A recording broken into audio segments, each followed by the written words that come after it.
ಬಂದಿದ್ದಾಳೆ ಇಲ್ಲಿಗೆ?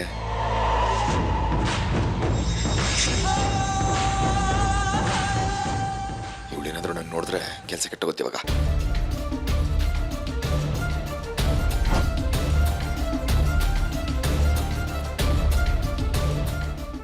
ಅರ್ಪಿತಾ ಅವರು ಬನ್ನಿ ಬನ್ನಿ ಬನ್ನಿ, ಬಡವ್ರ ಮನೆಗೆ ಭಾಗ್ಯ ಬಂದಂಗಾಯ್ತು.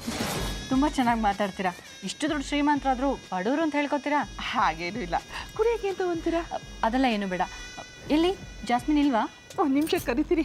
Jasmine, jasmine. ಏನಜ್ಜಿ? ಒಂದು ನಿಮಿಷ ಬಾಮ್ಮ ಇಲ್ಲಿ.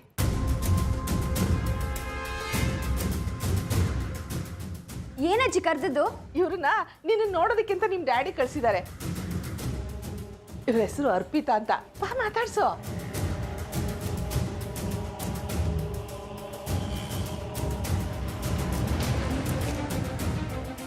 Hi, glad to meet you. ನನಗೂ ನಿನ್ನ ಮೀಟ್ ಮಾಡಿ ತುಂಬ ಸಂತೋಷ ಆಯಿತು. Thank you. ನಿನ್ನ ತಂದೆ ನಿನ್ನ ಬಗ್ಗೆ ತುಂಬ ಹೊಗಳ್ತಾ ಇದ್ರು. ನೀನು ಅಂದರೆ ನಿನ್ನ ತಂದೆಗೆ ತುಂಬ ಪ್ರೀತಿ ಅನಿಸುತ್ತೆ. ಅದಕ್ಕೆ ನಿನಗೋಸ್ಕರ ನಿನ್ನ ಹೆಸರಲ್ಲೇ ಹೊಸ ಬಿಸ್ನೆಸ್ ಶುರು ಮಾಡ್ತಿದ್ದಾರೆ. I know.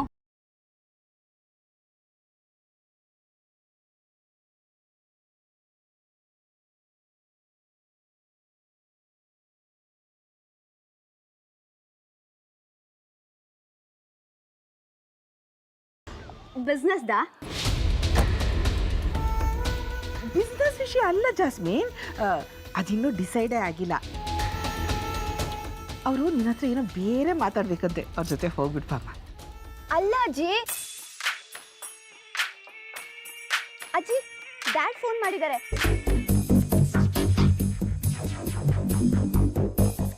ಏನ್ ಡ್ಯಾಡ್, ನೀವು ಹೀಗೆ ಮಾಡ್ಬೋದಾ? ಅಲ್ಲ, ನಂಗೆ ಒಂದು ಮಾತು ಹೇಳ್ದೆ ನೀವು ದುಬೈಗೆ ಹೋಗೋದಾ? ನನ್ಗೆ ಎಷ್ಟು ಬೇಜಾರಾಯ್ತು ಗೊತ್ತಾ? ಓಕೆ ಡ್ಯಾಡ್, ನಾನು ನಿಮ್ಮ ಮಾತು ಕೇಳದೆ ಇರ್ತೀನಾ? ಸರಿ, ಮತ್ತೆ ನೀವು ಯಾವಾಗ ವಾಪಸ್ ಬರ್ತೀರಾ? ಹೌದಾ, ಸರಿ. ಹಾಗೆ ಒಂದು ವಿಷಯ, ಅರ್ಪಿತಾ ಅನ್ನೋರು ಮನೆಗೆ ಬಂದಿದ್ದಾರೆ. ಅವ್ರ ಜೊತೆ ನಾನು ಹೋಗಬೇಕು ಅಂತ ಹೇಳ್ತಾ ಇದ್ದಾರೆ. ಓಕೆ ಸರಿ, ನಾನು ಅವ್ರ ಜೊತೆ ಹೋಗ್ತೀನಿ. ಡ್ಯಾಡ್, ನೀವು ಮತ್ತೆ ಯಾವಾಗ ಬರ್ತೀರಾ ಅಂತ ಹೇಳಿಲ್ಲ.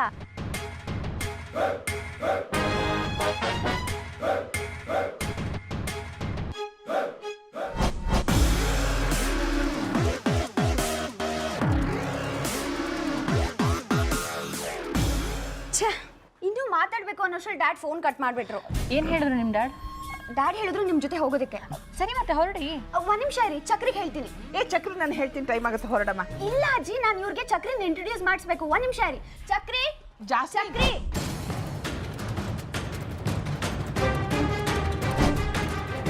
ಅರ್ಪಿತವ್ರೆ, ಆದಷ್ಟು ಬೇಗ ಜಾಸ್ಮಿನ್ ಕರ್ಕೊಂಡು ಇಲ್ಲಿಂದ ಹೊರಡಿ. ಆಮೇಲೆ ಅವನೇನಾದ್ರು ನಿಮ್ಮನ್ನು ನೋಡಿದ್ರೆ ಅನುಮಾನ ಪಡ್ತಾನೆ. ನಾವು ಅನ್ಕೊಂಡಿದ್ದ ಕೆಲಸ ಏನೂ ಆಗಲ್ಲ ಅಷ್ಟೇ. ಜಾಸ್ಮಿನ್ ಬಾಮ್ಮ, ಟೈಮ್ ಆಗುತ್ತೆ. ಹೌದು ಜಾಸ್ಮಿನ್, ಟೈಮ್ ಆಗ್ತಿದೆ. ಇನ್ನೊಂದ್ಸಲ ಮೀಟ್ ಮಾಡಿದ್ರಾಯ್ತು, ಬಾ. ಸಾರಿ ಅರ್ಪಿತಾ ಅವರೇ, ಅವ್ರು ಇಷ್ಟೊತ್ತು ಇಲ್ಲೇ ಇದ್ರು, ಆದ್ರೆ ಈಗ ಎಲ್ಲೋದ್ರೂ ಗೊತ್ತಾಗ್ತಿಲ್ಲ. ಇಟ್ಸ್ ಓಕೆ, ಇನ್ನೊಂದ್ಸಲ ಚಕ್ರಿಯವ್ರನ್ನ ಮೀಟ್ ಮಾಡೋಕ್ಕೆ ಅಂತಾನೆ ಬರ್ತೀನಿ. ಈಗ ಟೈಮ್ ಆಗ್ತಿದೆ, ಹೊರಡೋಣವಾ? ಸರಿ ಬನ್ನಿ. ಅಜ್ಜಿ ಹೋಗೆ.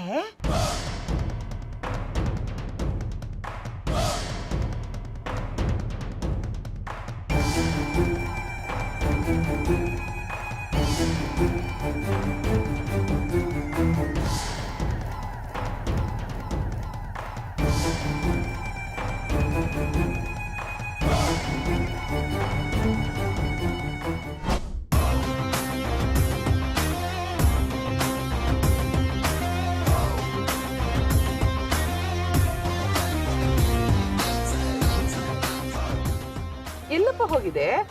ಜಾಸ್ಮಿನ್ ನಿನ್ಗೋಸ್ಕರ ಹುಡುಕಾಡ್ತಿದ್ಲು. ಪೆಟ್ರೋಲ್ ಖಾಲಿ ಆಗಿತ್ತು, ಹಾಕ್ಸ್ಕೊಂಡು ಬರೋಣ ಅಂತ ಹೋಗಿದ್ದೆ. ಹೌದಾ? ಹೌದು. ಸರಿ ನಡಿಯಪ್ಪ.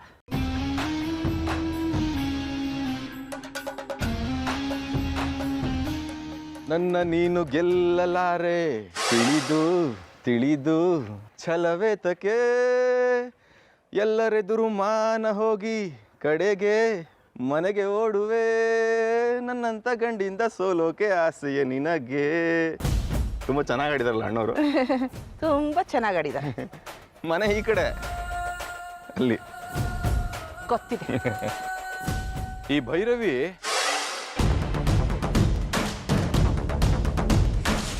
ಅದೇ ಈ ಭೈರವಿ ರಾಗದಲ್ಲಿ ಯಾವುದಾದ್ರೂ ಹಾಡು ಗೊತ್ತಿದ್ರೆ ಹೇಳ್ತೀರಾ? ನನಗೆ ಭೈರವಿ ರಾಗದಲ್ಲಿರೋ ಹಾಡುಗಳು ಅಂದರೆ ತುಂಬ ಇಷ್ಟ. ನನಗೆ ಭೈರವೇನು ಗೊತ್ತಿಲ್ಲ, ರುದ್ರ ತಾಂಡವನು ಗೊತ್ತಿಲ್ಲ. ಅಯ್ಯೋ ಅಯ್ಯೋ ಅಯ್ಯೋ ಅಯ್ಯೋ, ಗೊತ್ತಿಲ್ಲ ಅಂತಂದರೆ ಗೊತ್ತಿಲ್ಲ ಅಂತ ಹೇಳಿ ಅದಕ್ಕೆ ಯಾಕೆ ಈ ಥರ ಮುಖ ಸಿಂಡ್ರಿಸ್ಕೊಂಡು ಬೇಜಾರು ಮಾಡ್ಕೊತೀರಾ?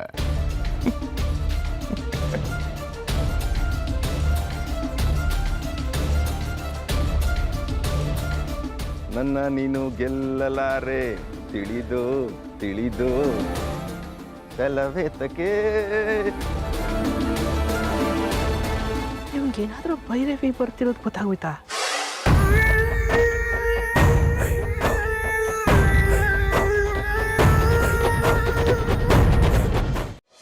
ಪ್ಲೀಸ್ ನಿರೋಷ, ನಿನ್ನ ಕೈ ಮುಗಿದು ಕೇಳ್ಕೊತೀನಿ.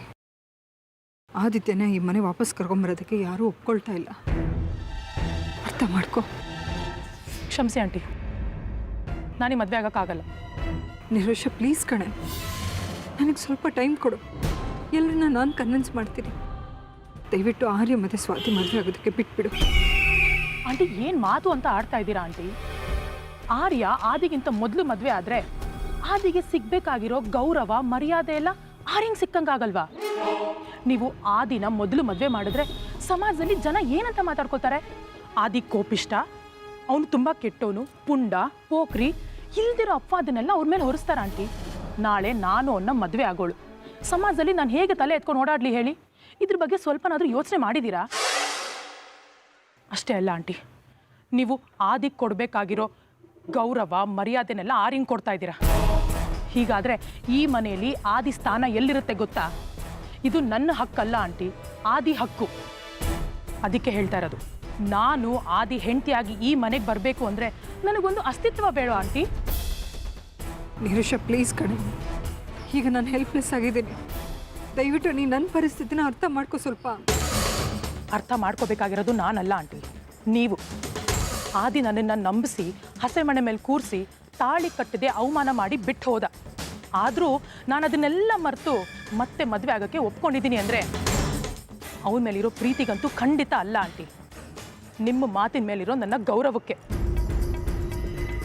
ನೀವು ನನಗೆ ನ್ಯಾಯ ಕೊಡಿಸ್ತೀರಾ, ಈ ಸಮಾಜದಲ್ಲಿ ನನಗೊಳ್ಳೆ ಸ್ಥಾನಮಾನ ಕೊಡಿಸ್ತೀರಾ ಅನ್ನೋ ಒಂದೇ ಒಂದು ಕಾರಣಕ್ಕೆ ಆಂಟಿ. ಈಗ ನೀವೇ ಹೀಗೆ ಕೈ ಚೆಲ್ಲಿ ಕೂತ್ರೆ ನಾನು ಏನು ಮಾಡಲಿ? ನಾಳೆ ಆ ದಿನ ನಾನು ಮದುವೆ ಆಗಿ ಈ ಸಮಾಜನ ಎದುರಿಸ್ಬೇಕಾಗಿರೋಳು ನಾನು ಆಂಟಿ.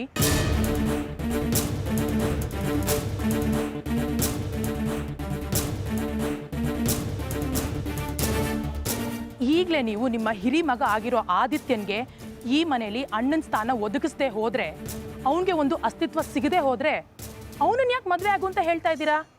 ನಾಳೆ ನನ್ನ ಸಂಸಾರ ಬೀದಿಗೆ ಬೀಳಲಿ, ನಾನು ಬೀದಿಲಿ ಸಂಸಾರ ಮಾಡಲಿ ಅಂತನಾ? ನೀವು ಹೇಳಿದ ತಕ್ಷಣ ನಾನು ಆ ದಿನ ಮದುವೆ ಆಗೋದಕ್ಕೆ ಒಪ್ಕೊಂಡಿರೋದಕ್ಕೆ ಒಂದು ಕಾರಣ ಇದೆ, ಅದು ಗೊತ್ತಾ ನಿಮಗೆ?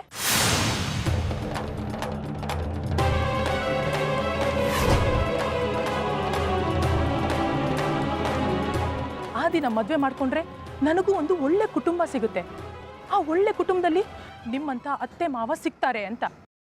ಆದರೆ ನೀವು ನೋಡಿದ್ರೆ ಆರ್ಯನಿಗೆ ಒಳ್ಳೆ ಮಗ ಅಂತ, ದೊಡ್ಡ ಮಗ ಅಂತ ಪಟ್ಟ ಕಟ್ಟಿ ನಮ್ಮನ್ನು ನಾಳೆ ಮನೆಯಿಂದ ಹೊರಗಡೆ ಇಡೋ ಕೆಲಸ ಮಾಡಿದ್ರೆ ಆ ದಿನ ಮದುವೆ ಆಗಿ ಏನು ಪ್ರಯೋಜನ ಆಂಟಿ?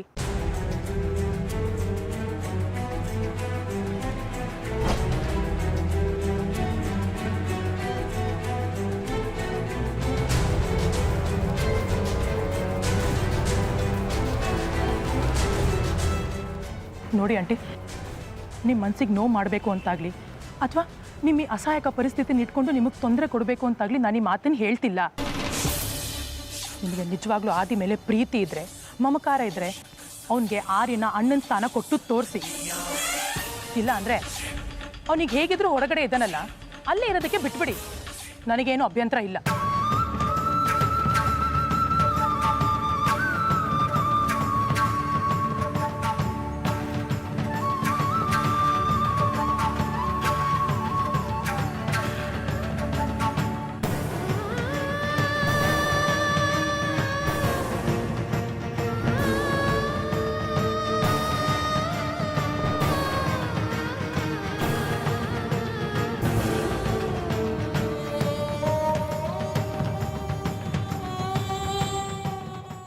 ಜಾಸ್ಮಿನ್, ನಿಮ್ಮ ತಂದೆ RJ ಫ್ಯಾಬ್ರಿಕ್ಸ್ ಅಂತ ಒಂದು ಎಕ್ಸ್ಪೋರ್ಟ್ ಕಂಪ್ನಿನ ಶುರು ಮಾಡ್ತಾರೆ. ಅದನ್ನು ನೀನೇ ನೋಡ್ಕೋಬೇಕು. ನಮ್ಮ ಡ್ಯಾಡ್ ಹೊಸ ಕಂಪನಿ ಶುರು ಮಾಡ್ತಾ ಇರೋದೇನೋ ಸರಿ. ಜೆ ಅಂದರೆ ಜಾಸ್ಮಿನ್, ಆದರೆ ಈ ಆರ್ ಅಂದರೆ ಏನು? ಆರ್ ಅಂದರೆ ರಂಜಿತ್ ಅಂತ. ರಂಜಿತ್ ಅಂತನಾ? ಇವ್ರ ಹೆಸರು ಯಾಕೆ ಇಡಬೇಕಿತ್ತು? ಈ ರಂಜಿತ್ ಅಂದರೆ ಯಾರು?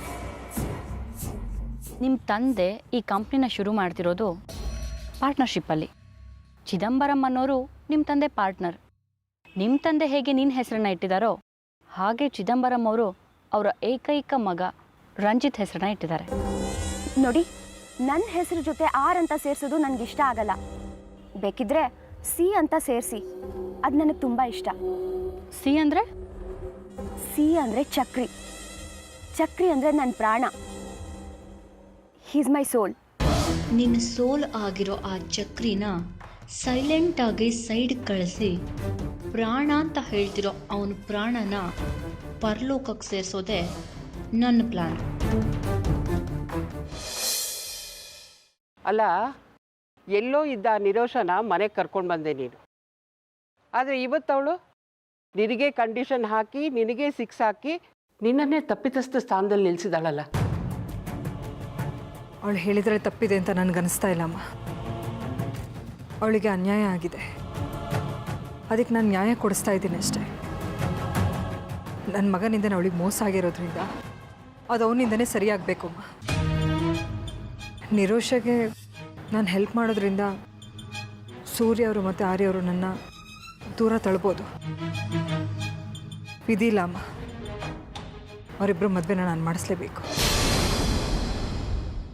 ಇನ್ಸ್ಪೆಕ್ಟ್ರು ಫೋನ್ ಮಾಡಿದ್ರು. ನಿಂತ್ಕೊಳ್ರಿ ಒಂದು ನಿಮಿಷ, ನಿಂತ್ಕೊಳ್ರಿ ರೀ. ಅದೇ ನಾನು ಜಾಸ್ತಿ ಹೋಗಿ ಕಂಪ್ಲೇಂಟ್ ಕೊಟ್ಟು ಬಂದಿದ್ವಲ್ಲ ನನ್ನ ಮೇಲೆ ಅಟ್ಯಾಕ್ ಆಗಿದ್ರ ಬಗ್ಗೆ. ಅದಕ್ಕೆ ಶಶಾಂಕ್ ಅವ್ರನ್ನ ವಿಚಾರಣೆ ಮಾಡಬೇಕು, ಮನೇಲಿದ್ದಾರಾ ಅಂತ ಕೇಳಿದ್ರು. ನೀನೇನು ಹೇಳಿದೆ? ದುಬೈಗೆ ಹೋಗಿದ್ದಾರೆ ಅಂತ ಹೇಳಿದೆ. ಕರೆಕ್ಟಾಗಿ ಹೇಳಿದ್ಯಾ? ನಿಂತ್ಕೊಳ್ರಿ. ಮತ್ತೆ ಯಾವಾಗ ಬರ್ತಾರೆ ಕೇಳಿ ತಿಳಿಸಿ ಅಂತ ಹೇಳಿದ್ರು. ಇನ್ಸ್ಪೆಕ್ಟ್ರಿಗೆ ಹೇಳ್ಬಿಡೋ, ಇನ್ಯಾವತ್ತೂ ಇಲ್ಲಿಗೆ ಬರೋದಿಲ್ಲ, ಇಲ್ಲಿ ಯಾರ ಕೈಗೂ ಸಿಗೋದು ಇಲ್ಲ ಅಂತ ಹೇಳ್ಬಿಡು. ಓ ಹೌದಾ? ಇನ್ಯಾವತ್ತೂ ಇಲ್ಲಿ ಬರೋದೇ ಇಲ್ವಾ? ಚೆನ್ನಾಗಿದೆ, ಈ ವಿಷಯ ನಂಗೆ ಗೊತ್ತಿರಲಿಲ್ಲಪ್ಪ. ಈಗ ಗೊತ್ತಾಯ್ತಲ್ಲ, ಹೇಳ್ಬಿಡು. ಸರಿ, ಹಾಗೆ ಹೇಳ್ತೀನಿ. ಒಂದು ನಿಮಿಷ. ರಿಂಗ್ ಆಗ್ತಿದೆ. ಹಲೋ ಸರ್, ನಾನು ಚಕ್ರಿ. ಅದೇ ನೀವು ಶಶಾಂಕ್ ಅವರು ದುಬೈಯಿಂದ ಯಾವಾಗ ಬರ್ತಾರೆ ಕೇಳಿ ವಿಚಾರಿಸಿ ಅಂತ ಹೇಳಿದ್ರಲ್ಲ, ಅದಕ್ಕೆ ನಾನು ಶಶಾಂಕ್ ಅವ್ರ ಅತ್ತೆ ಶಕುಂತಲಾ ಅವ್ರನ್ನ ವಿಚಾರಿಸಿದೆ. ಅವ್ರು ಹೇಳೋ ಪ್ರಕಾರ ಶಶಾಂಕ್ ಅವರು ಸದ್ಯಕ್ಕೆ ದುಬೈಯಿಂದ ಬರೋ ಸಾಧ್ಯತೆಗಳೇ ಇಲ್ವಂತೆ. ಹಾಗೇನಿಲ್ಲ ಸರ್, ನೀವೊಂದು ಕೆಲಸ ಮಾಡ್ಬೋದು. ಶಶಾಂಕ್ ಅವ್ರ ಬದಲು ಅವ್ರ ಅತ್ತೆ ಶಕುಂತಲಾ ಅವ್ರನ್ನೇ ವಿಚಾರಣೆ ಮಾಡ್ಬೋದು ನೀವು.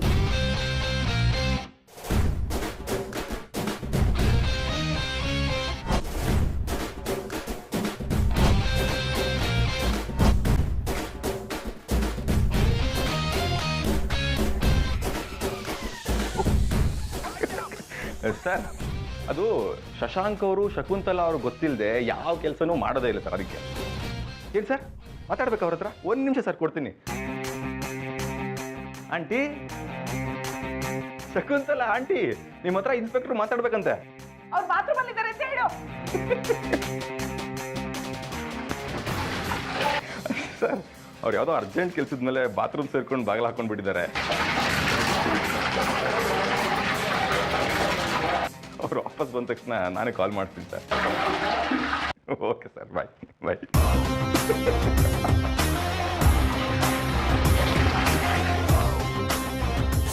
ಈ ವಿಷಯದಲ್ಲಿ ಸೂರ್ಯ ಅವ್ರನ್ನ ಒಪ್ಸೋದು ತುಂಬ ಕಷ್ಟ ಆಗುತ್ತೆ. ಯಾಕೆಂದರೆ ಇದು ತುಂಬ ಸೂಕ್ಷ್ಮವಾದ ವಿಷಯ. ಇದನ್ನು ಎದುರಿಸೋಕೆ ಚಾಣಾಕ್ಷತೆ ಬೇಕು ಕಡೆ. ನಾಳೆ ರಾಜಕೀಯಕ್ಕೆ ಹೋಗೋಳು ನೀನು. ಈ ಸಮಸ್ಯೆನ ನೀನೇ ಪರಿಹಾರ ಮಾಡ್ಬೋದಲ್ವಾ? ಆಗಲ್ಲ ಅಂತಲೇ ನಾನು ಒದ್ದಾಡ್ತಾ ಇರೋದಮ್ಮ. ಪರಿಹಾರ ನಾನೇ ಮಾಡ್ಕೊಳ್ಳೋ ಹಾಗಿದ್ದಿದ್ರೆ ನಿಮ್ಮ ಹತ್ರ ಯಾಕೆ ನಾನು ಸಲಹೆ ಕೇಳ್ತಾ ಇದ್ದೆ? ಅಲ್ವೇ, ಮನೆ ಸಮಸ್ಯೆನೇ ಪರಿಹಾರ ಮಾಡೋಕ್ಕಾಗಲ್ಲ ನಿಮಗೆ. ನಾಳೆ ರಾಜಕೀಯದಲ್ಲಿ ಇದಕ್ಕಿಂತ ದೊಡ್ಡ ದೊಡ್ಡ ಸಮಸ್ಯೆ ಬರುತ್ತೆ. ಅದನ್ನೆಲ್ಲ ಹೇಗೆ ಪರಿಹರಿಸ್ತೀಯ ನೀನು? ಅಮ್ಮ ಪ್ಲೀಸ್ ಅಮ್ಮ, ನಿಮ್ಮ ಹತ್ರ ನನಗೆ ಹೆಲ್ಪ್ ಮಾಡಿ ಅಂತ ನಾನು ಕೇಳಕ್ಕೆ ಬಂದಿದ್ದೀನಿ. ನೀವು ನೋಡಿದ್ರೆ ನನ್ನ ಹಂಗಿಸ್ತಾ ಇದ್ದೀರಲ್ಲ. ನಾನು ನಿನ್ನನ್ನು ಹಂಗಿಸ್ತಾ ಇಲ್ಲ ಕಣೆ.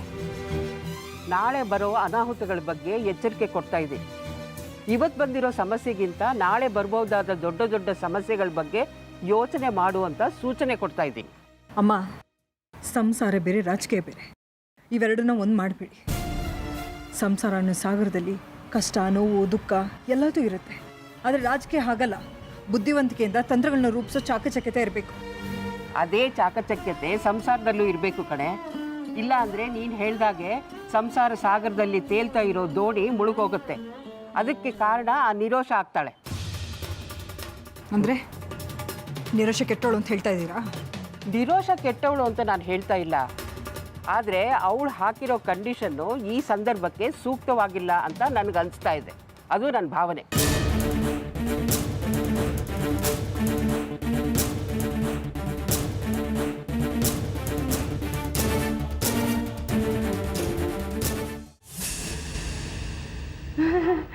ಇಟ್ಬಿಟ್ಟೆ ಫೋನು. ತುಂಬ ಹೊತ್ತಾಯ್ತು. ಬೆಳಗ್ಗೆಯಿಂದ ಒಂಥರ ಹೊಟ್ಟೆ ಅಪ್ಸೆಟ್ ಆಗ್ಬಿಟ್ಟಿತ್ತು. ಇನ್ಸ್ಪೆಕ್ಟ್ರಿಗೆ ಫೋನ್ ಮಾಡಿದ್ಮೇಲೆ ಜಾಸ್ತಿ ಅಪ್ಸೆಟ್ ಆಯ್ತಾನಲ್ಲ. ಏನು ಹೇಳಿದ್ರು ಇನ್ಸ್ಪೆಕ್ಟ್ರು? ನೀವು ಕೇಳಿಸ್ಕೊಂಡು ತಾನೇ ಬಾತ್ರೂಮ್ ಸೇರ್ಕೊಂಡಿದ್ದು? ಇಲ್ಲಪ್ಪ.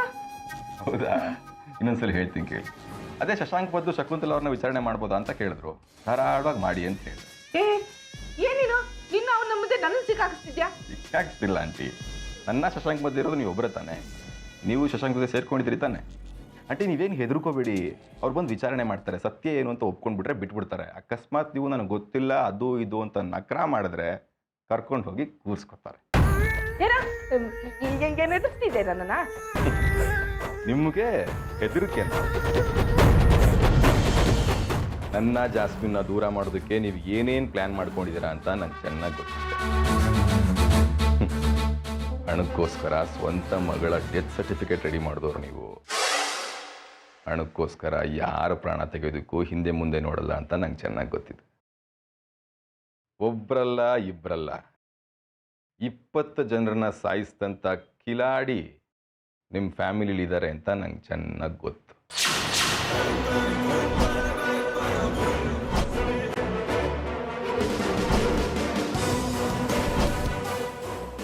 ಓ, ಎಲ್ಲ ವಿಷಯನೂ ಗೊತ್ತಾ ನಿನಗೆ?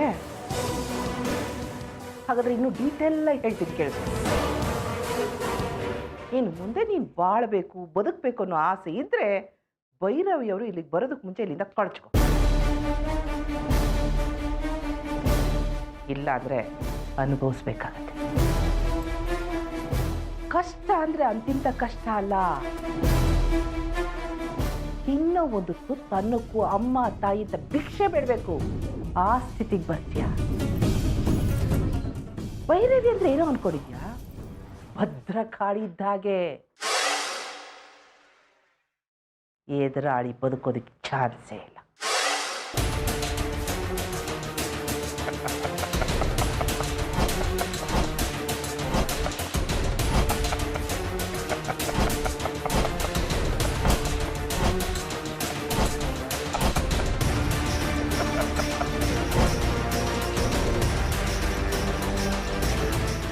ಸಾವು ಹತ್ರ ಬಂದಾಗಲೇ ಮನುಷ್ಯ ಈಗ ಆಡೋದು.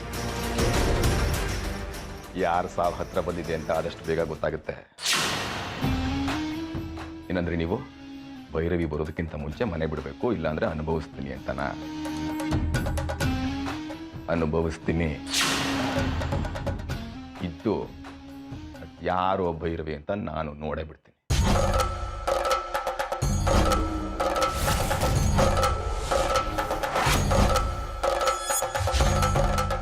ನಾನು ಇಷ್ಟು ಹೇಳಿದ ಮೇಲೂ ನನ್ನ ಮಾತನ್ನ ಧಿಕ್ಕರಿಸಿ ಅಂದಮೇಲೆ ನೀನು ಹಣೆ ಬರನ ತಪ್ಪಿಸೋದಕ್ಕೆ ಯಾರಿಂದ ಸಾಧ್ಯನೋ ಅನ್ಬೋದು.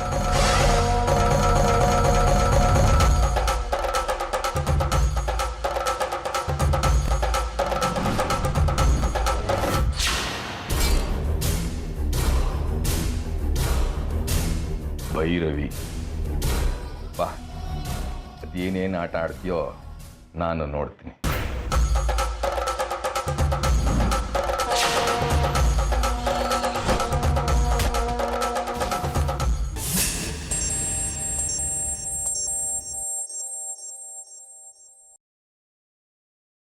ಹಲೋ, ಹೇಗಿದೆಯಪ್ಪ ಸೂರ್ಯ?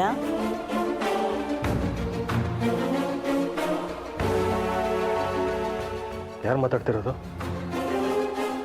ಹೆಚ್ಚು ಮಾತು ಬೇಕಾಗಿಲ್ಲ, ಕೇಳಿದಕ್ಕೆ ಮಾತ್ರ ಉತ್ತರ. ಹೇಗಿದ್ಯಾ ಅಂದೆ. ಚೆನ್ನಾಗಿದ್ದೀನಿ. ಚೆನ್ನಾಗಿಲ್ದೆ ಏನು? ಬ್ರಿಟಿಷವರು ಭಾರತಕ್ಕೆ ಬಂದು ಭಾರತನ ಆಕ್ರಮಿಸ್ಕೊಂಡಂಗೆ ಇನ್ನೊಬ್ಬರ ಹೆಂಡತಿನ ನೀನು ಮದುವೆ ಆಗಿದೆಯಂತೆ, ಚೆನ್ನಾಗೇ ಇರ್ತೀಯ.